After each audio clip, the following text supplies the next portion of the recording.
Lecture 41 part 1 Ind AS 19 employ benefits. ठीक है, आज हम लोग नया नया टॉपिक पढ़ने वाले हैं। स्टार्ट करते, ठीक है। पहला टॉपिक है प्लान्ड एसेट। प्लान्ड एसेट क्या होता है? क्या होने से पहले पता करो क्यों होता है। हम लोग डीबीओ बना रहे हैं। लास्ट लेक्चर में यही पढ़े थे कि एक एंट्री जनरल एंट्री करते थे, जैसे कि ग्रेट्युटी एक्सपेंस या PF expense account debit to payables account, क्योंकि उस टाइम कैश पेमेंट नहीं कर रहे हम लोग पेएबल का, ग्रेट्युटी का या पीएफ का, इसलिए लायबिलिटी क्रिएट करते थे। लेकिन अभी जब हम लोग ये डीबीपी पढ़े हैं तो आपका जो भी प्लान है नया वाला बेनिफिट्स प्लान, उसमें हम लोग क्या डिफाइंड बेनिफिट्स प्लान में उसमें क्या देखें कि हम लोग ग्रेट्युटी एक्सपेंस टू ये पेबल्स ना लिख के हम लोग लिखेंगे क्या, CSC to DBO. CSC to DBO. DBO क्या है? एक लाइबिलिटी है, जैसे पेबल्स लाइबिलिटी वैसी डीबीओ लाइबिलिटी है specifically for this thing, for CSC. ठीक है, तो हम लोग लाइबिलिटी तो क्रिएट कर दे रहे हैं हर साल एक्सपेंस बुक करके पीएल में, और बैलेंस शीट में एक लाइबिलिटी बढ़ाते जा रहे हैं, डीबीओ बढ़ते जा रहा है। मान लिया डीबीओ तुम बढ़ा रहे हो क्योंकि तुमको पेमेंट करना है, लेकिन भाई तुम तो सिर्फ लाइबिलिटी दिखाते जा रहे हो। एक जब 20 साल हो जाएगा, जब पेमेंट करना होगा, तो फिर पैसा कहाँ से लाओगे? वो तो तुम्हारे बुक्स में दिख रहा है कि लाइबिलिटी है, उसको पे करने के लिए कैश कहाँ है तुम्हारे पास? तो उसको पे करने के लिए हमको कैश का जरूरत पड़ेगा। तो इसके लिए हम लोग क्या करते हैं कि पहला ही दिन से हम लोग एसेट क्रिएट करना शुरू करते हैं। हम लोग इन्वेस्ट करना शुरू करेंगे किसी फंड में, कि आज से 20 साल के बाद जब इसका ग्रेट्युटी का हमको पेमेंट करना पड़ेगा, जब डीबीओ हमको रिवर्स करके पे करना पड़ेगा, तो उसका जो कैश यूज़ करेंगे वो हम लोग जो एसेट इन्वेस्ट किए थे स्टार्टिंग से ही, उसका एसेट को बेच के तब डीबीओ का पेमेंट करेंगे। तो प्लान्ड एसेट वही चीज़ है। उसका जब वो क्यों है? क्योंकि उसको यूज़ करके तो हम लोग डीबीओ को सेटल कर सकते हैं या पे कर सकते हैं। ठीक है, ओके। तो हम लोग प्लान्ड एसेट में इन्वेस्ट कैसे करते हैं? एक कोई भी इन्वेस्टमेंट उठा लेते हैं, उसको इन्वेस्ट कर देते हैं। लेकिन कोई भी इन्वेस्टमेंट नहीं उठा लेते हैं कि उसमें गए और इन्वेस्ट कर दिए। ठीक है, ओके। तो कौन सा इन्वेस्टमेंट हम लोग उठाते हैं? उस इन्वेस्टमेंट हम लोग वो इन्वेस्टमेंट उस फंड में इन्वेस्टमेंट करेंगे जहाँ पे हमको हम मेरा जो एक्सपेक्टेड रेट है कि हमको उतना रिटर्न मिले। मेरा एक्सपेक्टेड रेट क्या होगा?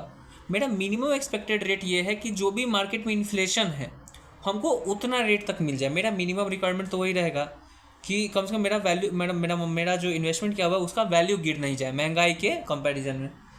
तो ये रेट कहाँ से मिलेगा भाई? यही रेट को तो कहते हैं डिस्काउंटिंग फैक्टर रेट। हम लोग प्रेजेंट वैल्यू जब निकालते हैं तो डिस्काउंटिंग फैक्टर यूज़ करते हैं। वो जो रेट है वो कौन सा रेट है? वही तो इन्फ्लेशन का रेट है, उसी हिसाब से हम लोग अपना डिस्काउंटिंग फैक्टर लगाते हैं। तो एक्सपेक्टेड रेट क्या होगा? जो हमारा डिस्काउंटिंग फैक्टर रेट होगा वही हमारा एक्सपेक्टेड रेट ऑफ रिटर्न हो जाएगा। ठीक है, मान लिए तुम तो कॉन्सेप्ट बता दिए। कोई जर्नल एंट्री? हाँ, जर्नल एंट्री। जब प्लान्ड एसेट है, मतलब प्लान्ड एसेट प्लान्ड एसेट क्या है? कोई इन्वेस्टमेंट है तुम्हारा डीबीओ सेटल करने के लिए, तो इन्वेस्टमेंट करोगे तो क्या एंट्री दोगे? Normal entry. Planned asset account debit to cash. Planned asset investment में तुम्हारा, तो प्लान्ड एसेट तुम्हारा बैलेंस शीट एसेट में चला जाएगा और कैश तुम्हारा माइनस हो जाएगा बैलेंस शीट से, बस बात खत्म। जो एक्सपेक्टेड रेट ऑफ इंटरेस्ट है, मतलब जो रिटर्न ऑन इन्वेस्टमेंट जो तुमको मिलेगा, उसका एंट्री क्या होगा? क्या एंट्री होता है? इंटरेस्ट तुमको रिसीव होगा तो उसका पीएल में तुम्हारा अच्छा बात है, तो interest account debit to PL चला जाएगा। Very normal, true. ये तुम्हारा नॉर्मल जर्नल एंट्री होता है ना। कब? जब इंटरेस्ट टू पीएल, और इंटरेस्ट यहाँ पे डेबिट है वो कहाँ से आया होगा? Cash account debit to interest आया होगा, कैश टू इंटरेस्ट। ये इंटरेस्ट तुम्हारा पीएल में चला जाएगा। तो ये तो तुमको जब इंटरेस्ट मिला तब का एंट्री। तुम ये जो इंटरेस्ट मिला उसका क्या करोगे? खा लोगे? नहीं खाओगे ना। क्या करोगे उसका? तुम अपने बिजनेस में यूज़ नहीं करोगे।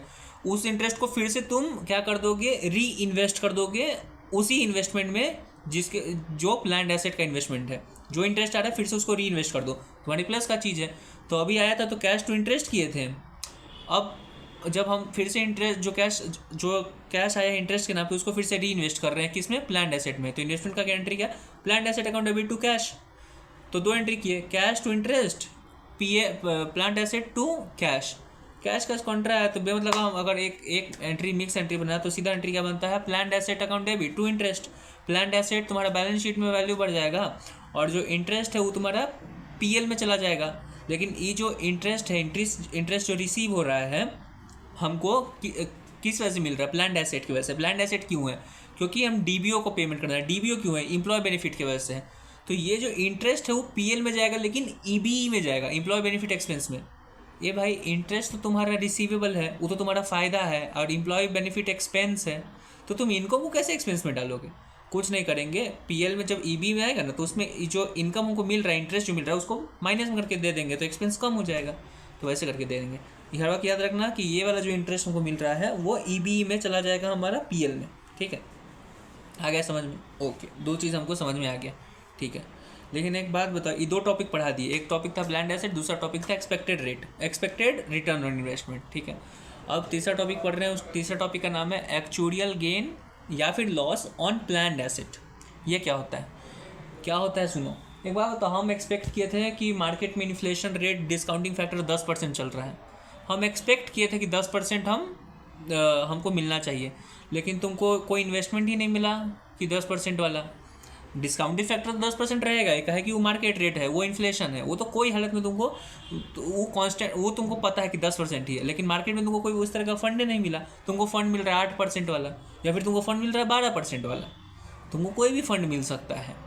तो जो हम एक्सपेक्ट कर रहे हैं, हम एक्सपेक्टेशन के ऊपर अभी हम पीएल में अपना एंट्री किए थे, अभी जो तुमको बोले कि कैश टू इंटरेस्ट और उधर पीए टू इंटरेस्ट, तो ये जो इंटरेस्ट रहा तो ईबी पीएल में जा रहा था, तो पीएल में तो हम जो एक्सपेक्टेड है वो डाल रहे थे, लेकिन एक्चुअल में हो सकता है कि 10% की जगह 8% मिले, या 10% की जगह 12% मिले।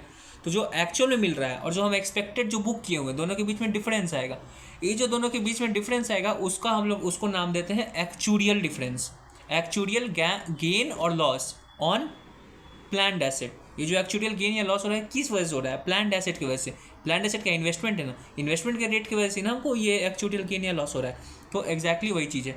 ये तुमको समझाने के लिए तुमको आना होगा पेज, एक सेकंड बता देते हैं, कॉपी का page number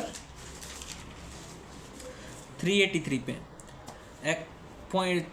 topic number 8, actual gain loss on planned asset that is return on over and above expected return. जो हम एक्सपेक्ट किए थे उससे ऊपर नीचे हमको रिटर्न मिल रहा है एक्चुअल में।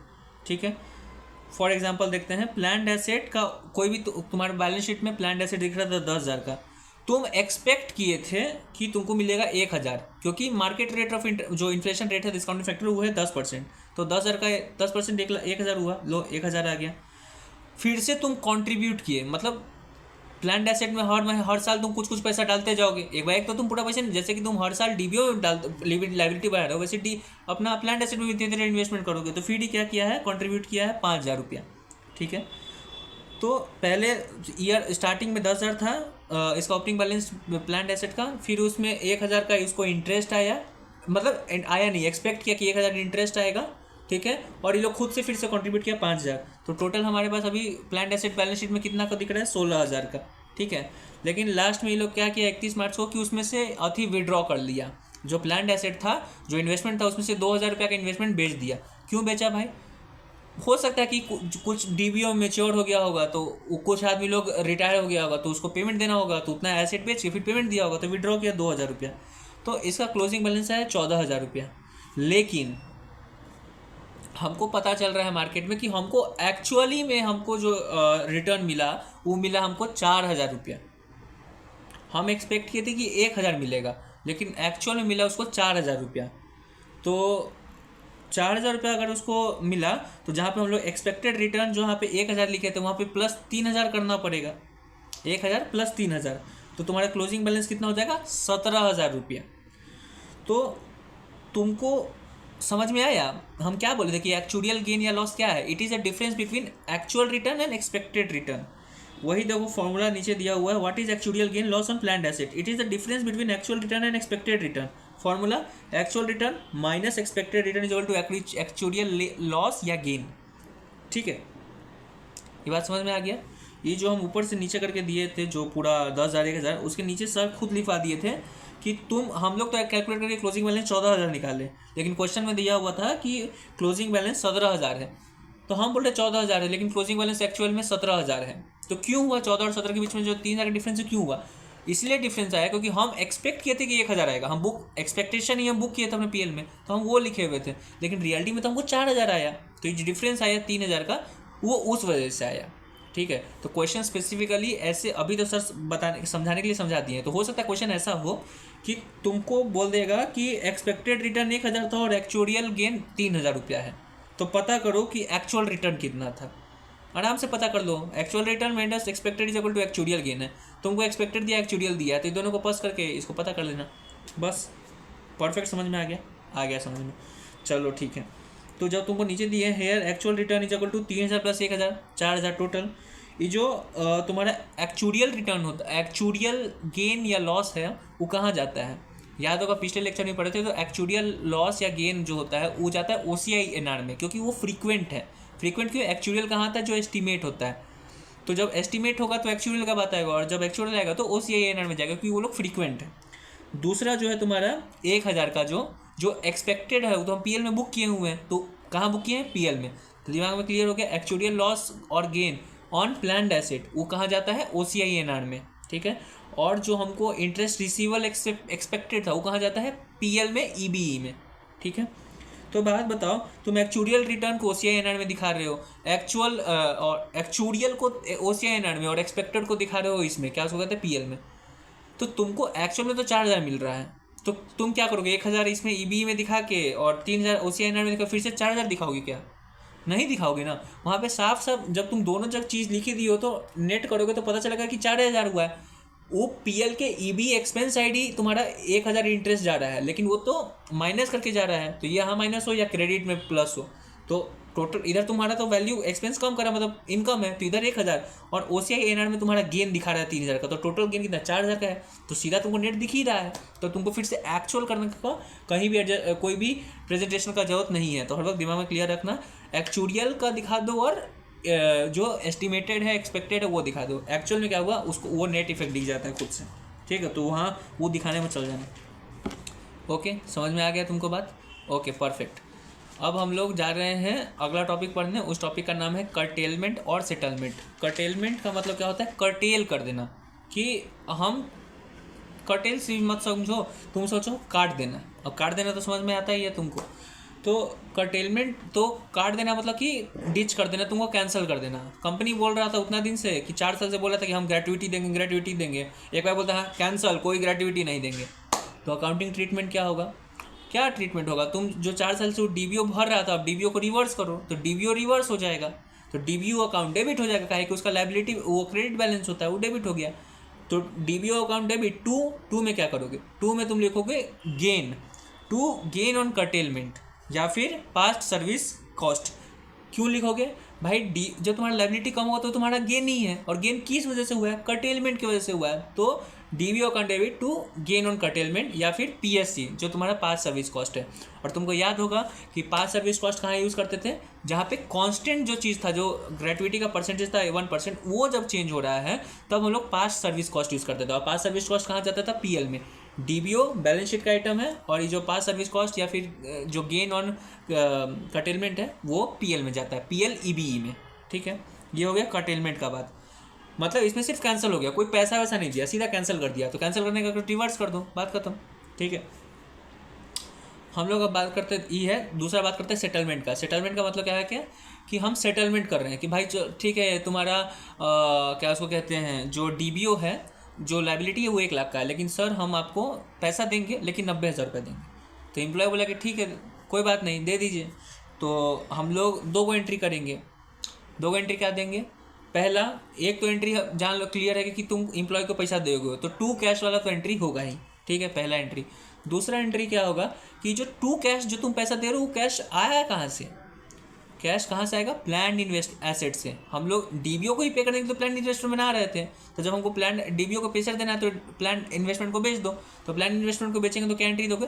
Cash account debit to DBO, और तुम्हारे पास कैश आ गया, sorry cash account debit to plan asset, क्योंकि प्लान एसेट बेच रहे हो, तुम्हारे पास अब कैश आ गया। और जब कैश आ गया तो तुम DBO को पेमेंट कर दो। तो DBO account debit to cash, ठीक है, DBO account debit to cash कर दो। तो तुमको कैश कितना देना है? 1 लाख से कम ही दोगे, तो टू कैश 90,000 रुपया। तो DBO भी सिर्फ 90,000 से कम होगा? नहीं, तुम 1 लाख की जगह 90,000 दे रहे हो, पूरा खत्म तो 1 लाख हो रहा है ना। तो DBO 1 लाख से जाएगा, टू कैश 90,000 जाएगा, बाकी का जो 10,000 रुपया वो फिर से गेन हो गया। तो गेन को क्या लिखेंगे? गेन ऑन सेटलमेंट या फिर टू PSC, और तुमको पता है PSC PL में जाता है। बस हो गया, बात खत्म। परफेक्ट, समझ में आ गया तुमको? Clean and clear. यही चीज़ था तुम्हारा कर्टेलमेंट और सेटलमेंट, ठीक है। अब हम लोग बात करने वाले हैं आगे, क्या? ये लास्ट टॉपिक। मतलब प्रेजेंटेशन का ये सब टॉपिक है अब कि तीन टॉपिक है प्रेजेंटेशन का। तीन टॉपिक है क्या कि हम लोग अगर जैसे कि बैलेंस शीट देख रहे हो तो बैलेंस शीट में तुम्हारा डीबीओ दिख रहा है लायबिलिटी में और प्लान्ड इन्वेस्टमेंट प्लान्ड एसेट दिख रहा है एसेट में। ये डीबीओ को पेमेंट करने के लिए प्लान्ड एसेट रखा हुआ है, ट्रू। तो ऐसे क्या बोलता है कि भाई तुम इसको दोनों अलग करके मत दिखाओ, ये दोनों को नेट ऑफ करके दिखा दो, ठीक है। तो बैलेंस शीट आइटम में अगर तुम्हारा डीबीओ ज़्यादा है तो डीबीओ को उतना से ज़्यादा, जैसे कि डीबीओ तुम्हारा 1 लाख का है और प्लान्ड एसेट तुम्हारा 90,000 का है तो डीबीओ दिखा दो तुम 10,000 से, ठीक है। या फिर अगर प्लान्ड एसेट 1 लाख का है, डीबीओ 90,000 का है तो तुम प्लान्ड एसेट दिखा दो 10,000 से, ठीक है। नेट ऑफ करके दिखाना है। किसको दिखाना है? बैलेंस शीट आइटम जो है उसको नेट ऑफ कर दो। बैलेंस शीट से पहले क्या बनता है? पीएल आइटम, ठीक है। तो पीएल आइटम में क्या क्या अपना जो अनवाइंडिंग इंटरेस्ट है, जो हम लोग जो इंटरेस्ट वाइंडिंग कर रहे हैं, अनवाइंडिंग कर रहे हैं, तो वो तुम्हारा पीएल में गया हुआ है ईबीई में, तो वो तुम्हारे तो वो तुम्हारा डेबिट साइड दिख रहा है। तुम्हारे पीएल के क्रेडिट साइड में तुम्हारा इंटरेस्ट दिख रहा है जो एक्सपेक्टेड है फ्रॉम प्लान इन्वेस्टमेंट से। हम लोग एक्सपेक्ट किए थे कितना रिटर्न आएगा, उसको क्रेडिट में दिखा रहे हो। जनरली तो हम लोग अभी तक पढ़ रहे यही बोल रहे थे कि उसको ईबीई में दिखाओ माइनस करके, लेकिन हम उसको क्रेडिट में भी दिखा सकते हैं। तो अगर क्रेडिट में दिखा रहे हो और इसको return on investment, interest on plan investment और ये अनवाइंडिंग इंटरेस्ट डेबिट में दिखा रहे हो तो उसको भी नेट ऑफ करके तुम दिखा सकते हो, ठीक है। दिखा सकते हो मतलब दिखाना है तुमको। बैलेंस शीट का बात कर लिए कि दोनों को कर देना है। पीएल का बात कर लिए। जब पीएल अब हम लोग इंडियस का बात करते हैं तो पीएल उसके नीचे ओसीआई एन ऐड होता है। ओसीआई एन ऐड में हम लोग क्या दिखा रहे होते हैं? ओसीआई एन ऐड में हम लोग दो चीज़ दिखा रहे होते हैं। क्या दिखा रहे होते हैं? एक्चुरियल लॉस या gain on DBO. Actuarial loss या गेन ऑन डीबीओ। तुमको याद होगा जब हम लोग डीबीओ का बात पढ़ रहे थे जैसे ग्रेट्युइटी का, तो उसमें एस्टिमेट 2 कंपोनेंट था, नंबर ऑफ ईयर और उसके बाद लास्ट ड्रॉन सैलरी, दोनों एस्टिमेट था। तो जब एस्टिमेट चेंज होता था तो हम लोग एक्चुरियल का बात करते थे। और एक्चुरियल कहाँ जाता था? ओसीआई एन ऐड में। तो ओसीआई एन ऐड में गया है क्या? ये डीबीओ जो ग्रेट्युइटी तो डीबीओ ही है, लाइबिलिटी है ना ग्रेट्युइटी वाला, तो वो लिखाएगा एक्चुरियल गेन लॉस और ज़्यादा तो ओसीआई एन ऐड में। तो ओसीआई एन ऐड में तुम्हारा actual gain loss on DBO दिख रहा है, ठीक है। ये तो तुमको एक बात याद है। अभी जस्ट हम लोग क्या पढ़े थे? एक्चुरियल गेन लॉस ऑन तुम्हारा प्लान्ड एसेट। प्लान्ड एसेट वाला क्या बात था? एक्चुअल रिटर्न जो हमको मिल रहा है प्लान्ड एसेट पे और जो एक्सपेक्ट किए तो दोनों का बीच का डिफरेंस। तो ये तुमको दो ई भी तुमको ओसीआई एन ऐड में दिख रहा था क्योंकि दोनों एक्चुरियल ही है। तो ओसीआई एन ऐड में तुम्हारा दोनों एक्चुरियल दिख रहा है। तो एक हो सकता है कि तुम्हारा प्लस है एक माइनस है, तो उसको भी नेट ऑफ करके दिखाना है। तो दिमाग में क्लियर? पीएल का जो आइटम है इंटरेस्ट दोनों तरफ का है, रिसीवेबल और अनवाइंडिंग, वो दोनों को नेट ऑफ दिखा दो। ओसीआई में जो है उसमें तुम्हारा दो, एक डीबीओ के ऊपर एक्चुरियल मिल रहा है गेन लॉस और एक तुम्हारा प्लान्ड एसेट के ऊपर, वो दोनों को कर दो। और फिर जब नीचे बैलेंस शीट में आओगे तो दोनों कर नेट ऑफ करके दिखा दो, ठीक है। बात तुमको समझ में आ गया? अब इसमें सर एक बहुत गजब का चीज़ करवाए हैं। हमारा कॉन्सेप्ट बुक जो है, कॉन्सेप्ट बुक के 10.5 में आओगे जब तुम, एक मिनट, 10.5 में आओगे तो एक पूरा बड़ा सा ग्राफ दिया हुआ है जहाँ में बहुत सारा नाम दिया हुआ है।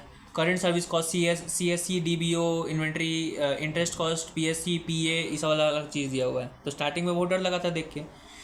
सर इसमें बता दिए हैं कि तुमको याद रखने के लिए तुम्हारे तो अच्छा से तुम समरी देख सकते हो कि कौन सा चीज़ कहाँ ट्रांसफ़र होता है। CSC क्या था तुम्हारा? याद करो, ग्रेट्युइटी एक्सपेंस की जगह CSC का यूज़ किए थे। तो ग्रेट्युइटी एक्सपेंस कहाँ जाता था? तुम्हारा जो एक्सपेंस था ग्रेट्युइटी एक्सपेंस वो जाता था PL के EBE में। तो देखो PL EBE में गया।